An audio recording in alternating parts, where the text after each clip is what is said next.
Hello.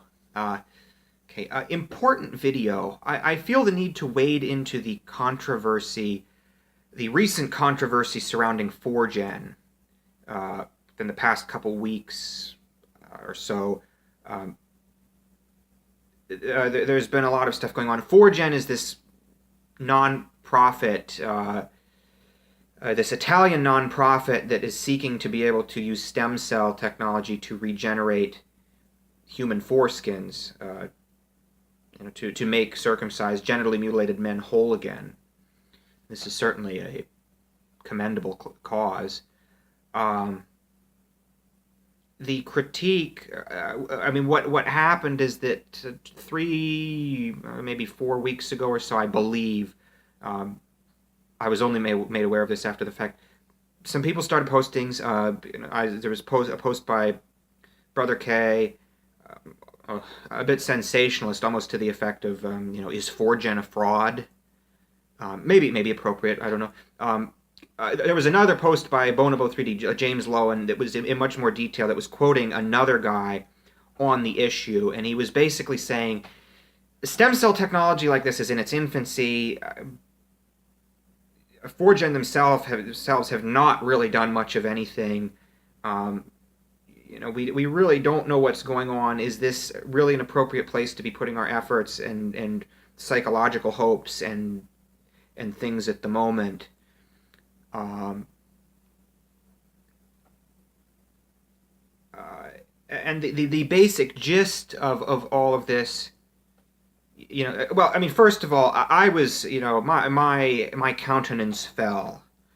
Right, I thought, oh shit, this is there's a civil war about to break out. What the hell is going on? And then I thought about this, and I realized that basically what they're saying is something that I've been saying for some time now with my protest strategies, which is that, yeah, the grassroots activism stuff has to come first. Of course, it has to come first. I mean, so Foregen for what they're not very well funded. It's just donations. They get almost no money. It's hard to assess the fact that they have very little to show. Whether it's simply lack of funds or something more sinister. Yeah, so the TLDR was either Foregen is a fraud, or it's not. It's functionally a bit of a distraction from the very important grassroots efforts here, which is interesting. Yes, the grassroots efforts have to come first. There's this strange attitude that I see among certain young men. And I've seen it on my channel, and it's very often the very young men. I mean, it's like the under 20s. It's like 13, 14, 15, 16 year olds, and it's understandable where they want this to be over. It's like it's a nightmare. It was probably just sprung on them. They're horrendously depressed and humiliated, and they want this to be over. And but there's this mistaken idea that crops up, and I get it's probably really not just young men, although I see it there. That we're going to somehow Foregen is going to get funded and going to come to a complete solution and have a foreskin regeneration available for between $10,000 and $40,000 sometime soon, sometime before the grassroots activism starts to bite and starts to result in explicit political changes like circumcision bans, funding for tissue regeneration initiatives. There's this idea that it's going to happen before that, and to me, it's just cartoonish. It's not going to happen. It's putting the cart before the horse.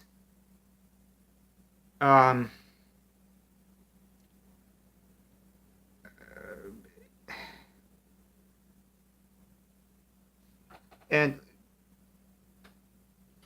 so this is going on I don't know how big of a problem is. I mean, I think the conceptual existence of tissue regeneration actually functions as a nucleation point. It actually enables people to get on board.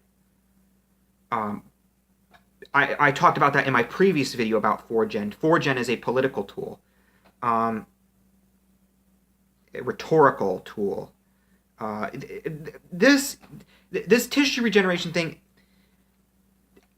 if you believe in physics like I do, if you believe in physics, then you believe in, if you believe in particle physics, then you believe in chemistry. And if you believe in chemistry, you believe in biochemistry. And if you believe in biochemistry, you believe in biology. And at that point, all of this becomes trivial, right? If we study this enough and we study genes and gene expression and telomeres and senescence of cells and how to bomb cells back into stem cell status, and we study collagen matrices and 3D printing of cells and culturing cells, and we study AI and robotics, because I want the surgical implementation to also have an element of AI and robotics in it, because I don't fucking trust doctors to be doing microsurgery down there. We study all of these things. This essentially becomes a deterministic problem.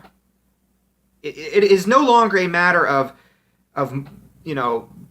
anything else. It becomes a matter of, it's not a matter of technology, it's a matter of political will and funding, which is a practical temporal problem that we can deal with. Even non-experts, I guess, like us, we can deal with on an individual level.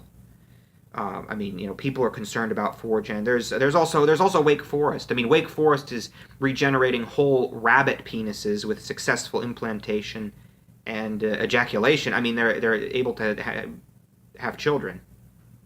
Granted, Wake Forest is run by some guy by the name of Atala, who's apparently has not been favorable in the past of the use of their technology for foreskin regeneration. I don't know. The details are not as clear. Wake Forest Institute of Regenerative Medicine is also associated with Wake Forest Hospital, which continues to perform infant circumcisions. So I don't know. Again, it's all trivial. People are looking at this from a foot off the ground view. I am looking at this from a 50,000 feet into the stratosphere view of this issue. Once we have done the grassroots activism and we're starting to tear the culture apart and we're starting to invade the political space to demand circumcision bans, punishment, and funding for these initiatives, this all becomes trivial.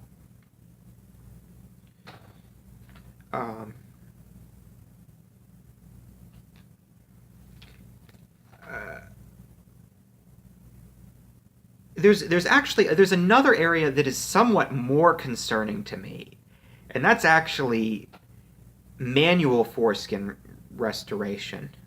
I actually think that this functions as a worse pressure relief valve, a bigger pressure relief valve to people being sidelined from grassroots activism than tissue regeneration, the prospect of tissue regeneration does.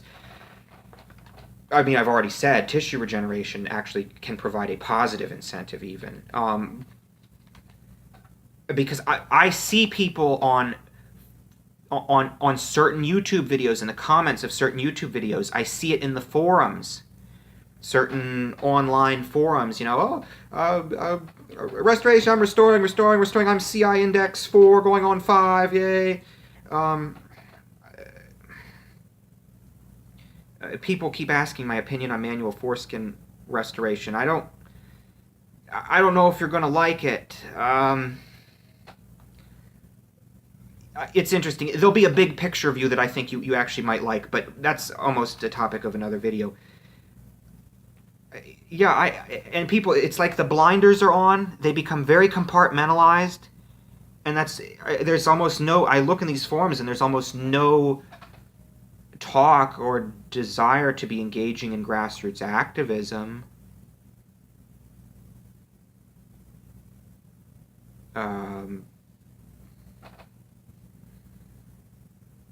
it's interesting because, why am I less interested in manual foreskin restoration? It's interesting. Manual foreskin restoration can take, a year or two or several years, right? And I'm fixated on my school protest strategy that, according to my theories, if implemented on a large scale, could actually cause a circumcision meltdown in this country in the space of a few years or even a few months if it was pursued aggressively and on a wide, pervasive scale. So it's almost like my time preference and my time horizon is actually kind of different. It's very interesting, where the cost-benefit analysis, if you think about it that way, comes out a bit differently.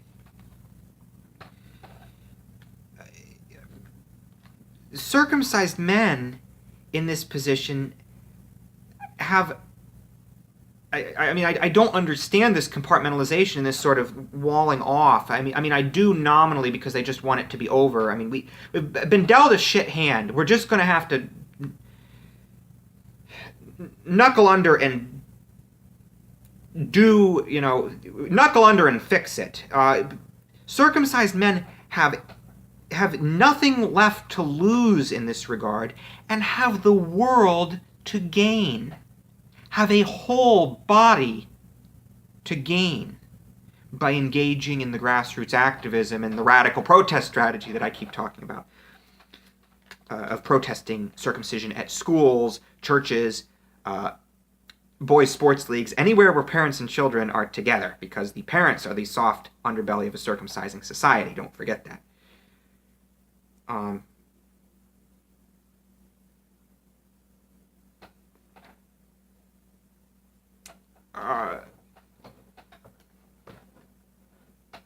So, I mean, when you're out there protesting a school, what can I say? A little self-interest and a little self-motivation can go a long way. I mean, literally, people get nervous. They hate talking about this issue. They're nervous to protest.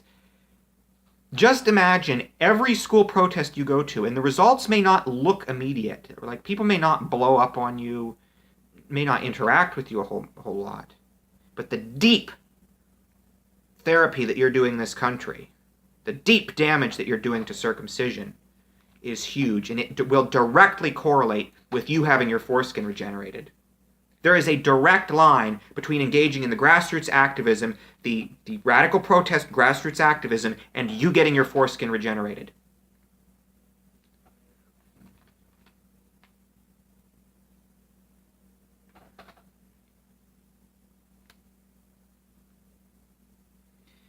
So, I understand, it is,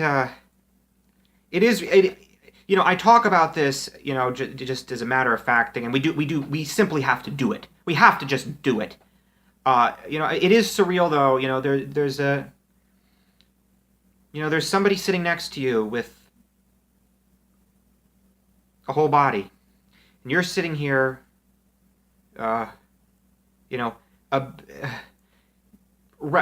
radical protests and huge efforts and huge amounts of pain that we're going to put this country through, and billions, tens of billions of dollars of funding for tissue regeneration, are going to be required to make you whole again. And, the person sitting next to you has that sitting right between his legs and never really has to think about this ever again.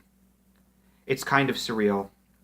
But, again, life has dealt us a shit hand, and it is time to knuckle under and do the things necessary to get shit done. And again, that is school protests, church protests, boys' sports league protests targeting the soft underbelly of a circumcising society, which is the interface between parents and children, but also, and I haven't talked about this as much, and I need to in the future, recruiting the young men, using the high school portion of the protest and also college campus protest to recruit the raging, mad, radical activist class that will be necessary to get shit done, to knuckle under and get shit done. So that is my take on the recent Foregen controversy. We kind of went far afield, but it's all related. At the end of the day, there's no indication that Foregen is nefarious, but the grassroots activism and the radical protest strategy must come first. Everything else becomes trivial, and it could come quickly afterward once we have rent this country asunder. And this country will comply. Or we will continue protesting schools. We will continue turning your children against you. We will continue ripping your families apart. We will continue causing social chaos until this country turns kind and cares about male genital mutilation and bans circumcision, punishes the perpetrators, and makes the victims whole. Tell me what you think. Tell me in the comments. Take care. Bye-bye.